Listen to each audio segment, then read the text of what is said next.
इसके कुछ दिनों के बाद वर्जीनिया और उसके घुंघराले बालों वाली घुड़सवार सवारी करते हुए निकल गईं।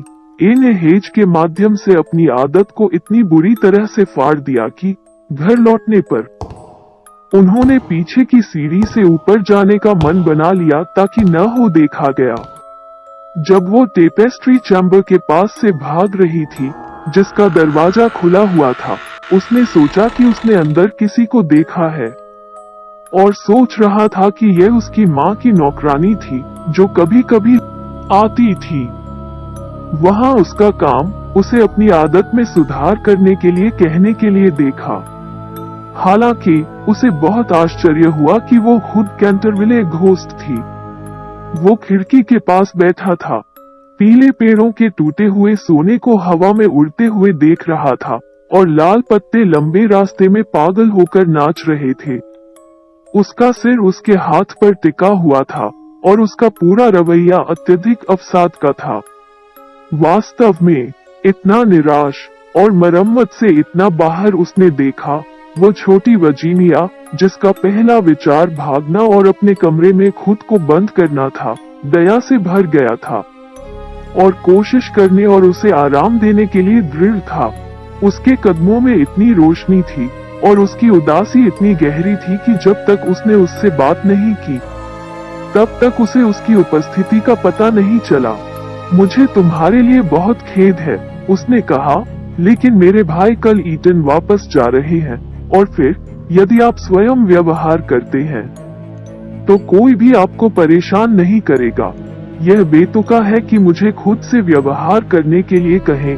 वो उत्तर दिया, आश्चर्यजनक रूप से उस सुंदर छोटी लड़की को देखकर जिसने उसे संबोधित करने का साहस किया था। काफी बेतुका। मैं अपनी 20 जंजीरों को तोड़ता हूँ और कीहोल के माध्यम से कराहता हूँ और रात में चलता हूँ। अगर आपका यही मतलब है, यह मेरा एकमात्र है एक्सेशन का कारण। यह अस्तित्व के लिए कोई कारण नहीं है और आप जानते हैं कि आप बहुत दुष्ट हैं। श्रीमती ओमनी हमें बताया पहले दिन हम यहाँ पहुँचे कि आपने अपनी पत्नी को मार डाला था। ठीक है, मैं इसे पूरी तरह से स्वीकार करते हैं, भूत ने कहा, लेकिन यह विशुद्ध रूप से पारिवारिक मामला था और किसी और से संबंधित नहीं था। किसी को भी मारना बहुत गलत है, वर्जीनिया ने कहा, जो कभी कभी एक मीठा शुद्धतावादी गुरुत्वाकर्षण था, न्यू इंग्लैंड के किसी पुराने पूर्वज से पकड़ा गया। ओह, मुझे अमूर्त नैतिकता की सस्ती गंभीरता से नफरत है। मेरी पत्नी बहुत सीधी थी, मेरे रफ को कभी भी ठीक से स्टार्च नहीं किया था और खाना पकाने के बारे में कुछ भी नहीं जानता था। क्यों? हॉगले वुड्स एक शानदार क्रिकेट में 1 रुपये का शॉट था और करते हैं आप जानते हैं कि उसने इसे मेज पर कैसे भेजा था। हालांकि अब कोई बात नहीं है क्योंकि यह सब खत्म हो गया है और मुझे नहीं लगता कि उसके भाइयों के लिए मुझे भूखा मरना बहुत अच्छा था। हालांकि मैंने उसे मार डाला। तुम्हें भूखा मरना है? ओह मिस्टर घोस्ट, मतलब सर साइमन, क्या तुम भूखे हो? मेरे पास मेरे मामले में एक सैंडविच है, क्या आप इसे पसंद करेंगे? नहीं धन्यवाद, मैं अब कभी कुछ नहीं खाता। लेकिन यह बहुत है आपकी तरह, सभी समान, और आप अपने बाकी भयानक, असभ्य, अशिष्ट, बेईमान परिवार की तुलना में बहुत अच्छे हैं। रुको, और अश्लील और बेईमानी के लिए आप जानते हैं कि आपने पुस्तकालय में उस हास्यास्पद खून के दाग को आजमाने और मिटाने के लिए मेरे बॉक्स से पेंट चुरा लिया है। पहले आपने सिंदूर समेत मेरे सभी लाल रंग लिए और मैं और सूर्यास्त नहीं कर सका। फिर आपने पन्ना, हरा और क्रोम पीला लिया और अंत में मेरे पास नील और चीनी सफेद के अलावा कुछ भी नहीं बचा था और केवल चांदनी के दृश्य ही कर सकते थे जो देखने में हमेशा निराशाजनक होते हैं। और पेंट करना बिल्कुल भी आसान नहीं होता है, तुम पर कभी नहीं बताया। हालांकि मैं बहुत नाराज था और यह सबसे हास्यास्पद था।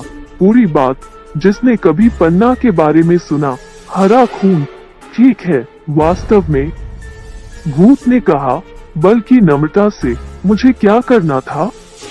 आजकल असली रक्त प्राप्त करना बहुत कठिन बारह काम है, और जैसा कि आपके भाई ने अपने पैरागॉन डिटर्जेंट के साथ यह सब शुरू किया था, मुझे निश्चित रूप से कोई कारण नहीं दिख रहा था कि मुझे आपके पेंट क्यों नहीं लेने चाहिए। रंग के लिए यह हमेशा स्वाद का विषय होता है। उदाहरण के लिए कैंटरविल्स का खून नीला होता है, उदाहरण के लिए इंग्लैंड में सबसे नीला। लेकिन मैं जानता हूं कि आप अमेरिकियों को इस तरह की चीजों की परवाह नहीं है। आप इसके बारे में कुछ नहीं जानते हैं, और सबसे अच्छी चीज जो आप कर सकते हैं वह है प्रवास करना और अपने दिमाग को सुधारना। मेरे पिता को आपको एक मुफ्त मार्ग देने में बहुत खुशी होगी, और हालांकि हर तरह की आत्माओं पर भारी कर्तव्य है। कस्टम हाउस के बारे में कोई कठिनाई नहीं होगी, क्योंकि अधिकारी सभी डेमोक्रेट हैं। न्यूयॉर्क में एक बार आप एक बड़ी सफलता के लिए निश्चित हैं। मैं वहां बहुत से लोगों को जानता हूं जो दादा के लिए $1,00,000 देंगे, और इससे भी ज्यादा एक पारिवारिक भूत होने के लिए। मुझे नहीं लगता कि मुझे अमेरिका पसंद करना चाहिए। मुझे लगता है क्योंकि हमारे पास कोई खंडहर नहीं है और कोई जिज्ञासा नहीं है, वर्जीनिया ने व्यंग्यात्मक रूप से कहा। कोई खंडहर नहीं, कोई जिज्ञासा नहीं, भूत ने उत्तर दिया। आपके पास आपकी नौसेना और आपके शिष्टाचार हैं। शुभ संध्या। मैं जाऊंगा और पिताजी से एक अतिरिक्त सप्ताह की छुट्टी लेने के लिए कहूंगा। कृपया मत जाओ, मिस वर्जीनिया, उन्होंने श्रेय दिया। मैं बहुत अकेला और बहुत दुखी हूँ, और मैं वास्तव में नहीं जानता कि क्या करना है। मैं सोना चाहता हूँ और मैं नहीं जा सकता। यह काफी बेतुका है। आपको केवल बिस्तर पर जाना है और हमारी मोमबत्ती को फूंकना है। कभी कभी जागते रहना बहुत मुश्किल होता है, खासकर चर्च में, लेकिन कोई कठिनाई नहीं है सोने के बारे में। क्यों? बच्चे भी जानते हैं कि यह कैसे करना है, और वे बहुत चालाक नहीं है। मैं 300 साल से सोया नहीं हूँ, उन्होंने उदास होकर कहा, और वर्जीनिया की खूबसूरत नीली आंखें आश्चर्य में खुल गईं। 300 साल तक मैं सोया नहीं हूँ, और मैं बहुत थक गया हूँ। वर्जीनिया काफी गंभीर हो गई, और उसके छोटे होंठ गुलाब के पत्तों की तरह कांपने लगे। वो उसकी ओर आई और उसकी तरफ घुटने टेककर उसके पुराने मुरझाए हुए चेहरे की ओर देखा। गरीब गरीब भूत, वो बड़बड़ाया, क्या आपके पास कोई जगह नहीं है जहां आप सो सकते हैं? चीर के जंगल से बहुत दूर, उसने धीमी स्वप्निल आवाज में उत्तर दिया। एक छोटा सा बगीचा है, वहाँ घास लंबी और गहरी होती है, वहाँ महान है हेमलॉक फूल के सफेद तारे, वहाँ कोकिला रात भर गाती है। रात भर वो गाता है, और ठंडा क्रिस्टल चांद नीचे देखता है, और यू ट्री स्लीपरों के ऊपर अपनी विशाल भुजाएं फैलाता है। वर्जीनिया की आंखें आंसुओं से धुंधली हो गईं, और उसने अपना चेहरा अपने हाथों में छिपा लिया। तुम्हारा मतलब है मौत का बगीचा? वो फुसफुसाया। हाँ, मौत। मौत इतनी खूबसूरत होनी चाहिए। नर्म भूरी धरती में लेटना, सिर के ऊपर घास लहराते हुए, और मौन सुनना। न कल है, न कल है। समय को भूल जाना, जीवन को भूल जाना, शांति से रहना। आप मेरी मदद कर सकते हैं। तुम मेरे लिए मौत के घर के द्वार खोल सकते हो, क्योंकि प्यार हमेशा तुम्हारे साथ है, और प्यार मौत से ज्यादा मजबूत है। वर्जीनिया कांप उठा। एक ठंडी कपकपी उसके पास से गुजरी, और कुछ पलों के लिए सन्नाटा छा गया। उसे लगा जैसे वो एक भयानक सपने में है। फिर भूत फिर से बोला, और उसकी आवाज हवा के झोंके की तरह लग रही थी। आपने कभी पुस्तकालय की खिड़की पर पुरानी भविष्यवाणी पढ़ी है? ओह, अक्सर छोटी लड़की रोती है, ऊपर देख रही है। मैं इसे अच्छी तरह से जानता हूँ। इसे जिज्ञासु काले अक्षरों में चित्रित किया गया है, और इसे पढ़ना मुश्किल है। केवल 6 पंक्तियां हैं।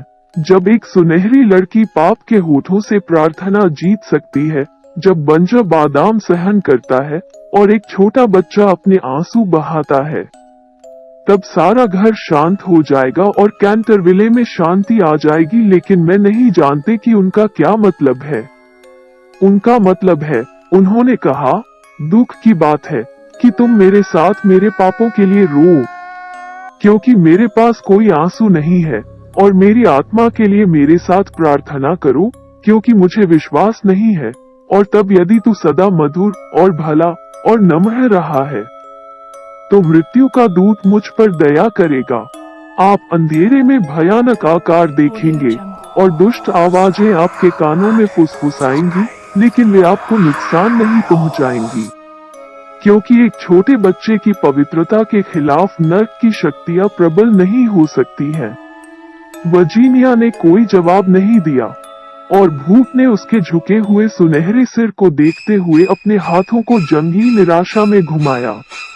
अचानक वो खड़ी हो गई, बहुत पीला, और उसकी आंखों में एक अजीब रोशनी के साथ। मुझे डर नहीं है, वह दृढ़ता से कहा, और मैं स्वर्गदूत से तुम पर दया करने के लिए कहूंगा। वो अपने आनंद के आसन से उठे और पुराने जमाने की कृपा से उसका हाथ पकड़कर उस पर झुके और उसे चूमा। उसकी उंगलियां बर्फ की तरह ठंडी थी और उसके होंठ आग की तरह जल गए थे, लेकिन वर्जीनिया लड़खड़ाई नहीं, क्योंकि वो उसे धुंधले कमरे में ले गया। फीके हरे रंग की टेपेस्ट्री पर छोटे छोटे व्याध थे। उन्होंने अपने लटके हुए सींगों को उड़ा दिया और अपने छोटे हाथों से उसे वापस जाने के लिए लहराया, वापस जाओ लिटिल वर्जीनिया। वे रोए, वापस जाओ, लेकिन भूत ने उसके हाथ को और अधिक कसकर पकड़ लिया और उसने अपनी आंखें बंद कर ली। छिपकली की पूंछ वाले भयानक जानवर और आंख मारना नक्काशीदार चिमनी के टुकड़े से उस पर झपका और बड़बड़ाया, सावधान, थोड़ा वर्जीनिया, सावधान, हम आपको फिर कभी नहीं देख सकते हैं। लेकिन भूत अधिक तेजी से सरक गया और वर्जीनिया ने नहीं सुनी। जब वे कमरे के अंत तक पहुंचे तो रुक गए और कुछ ऐसे शब्द बोले जो वो समझ नहीं पाई। उसने अपनी आंखें खोली और देखा कि दीवार धीरे धीरे धुंध की तरह लुप्त होती जा रही है और उसके सामने एक बड़ी काली गुफा है। एक कड़वी ठंडी हवा उनके चारों ओर बह गई और उसने महसूस किया कि कुछ उसकी पोशाक को खींच रहा है। जल्दी जल्दी, भूत रोया, या बहुत देर हो जाएगी। और एक पल में वेन्सकटिंग उनके पीछे बंद हो गया था और टेपेस्ट्री चैम्बर खाली था।